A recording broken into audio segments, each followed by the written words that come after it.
On October 7th, the day Hamas terrorists began their attacks along the Gaza border, Jimmy Pacheco was taken hostage. When I was taken out of the house, I didn't expect them to spare me because I witnessed my employer being killed mercilessly. Jimmy lived in a kibbutz, where he was a caregiver to an elderly man who was immediately killed by Hamas. In an exclusive interview, Jimmy talked about his harrowing experience. I heard gunfire from another house, and I sent a message to my wife back in the Philippines to take care of our children. Hamas asked me if I am a soldier. They set a rifle on automatic and fired beside my ear until the ammo ran out. After that, I heard a buzzing sound in my ears. When our supplies were scarce, they only gave us one pita bread for the whole day. But I didn't eat it in one sitting. I just got a pinch whenever I felt hungry. As time passed, the water supply became salty. I worried because I had a history of kidney illness. When I needed to defecate, they gave me a piece of toilet paper. I didn't use it. I hid it in my pocket so I could eat it. For me, it was food. I would take the toilet paper and dab it on the moist walls. We were about 40 meters below the ground, so it was cold and there was condensation on the walls.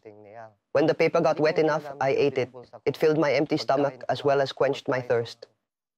They also made me clean 7 toilets. I was okay with that because if I did not do it, the smell would get worse. During the first and second weeks, I stayed inside a small prison with a toilet right beside me. I kept thinking and wondering, why would they capture me? It was driving me crazy. Why would they capture me if I didn't do anything to them? I got my strength for my children.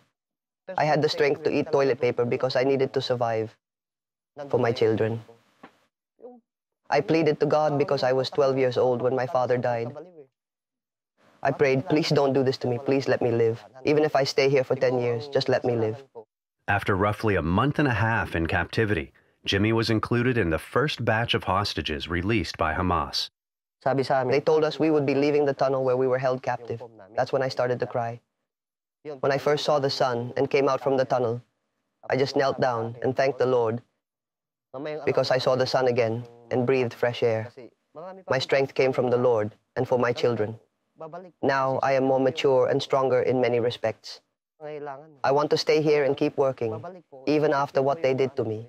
I want to provide for my family because I do not want my children to experience the hardships that I experienced when I was a child. And I would like to thank you all for your prayers.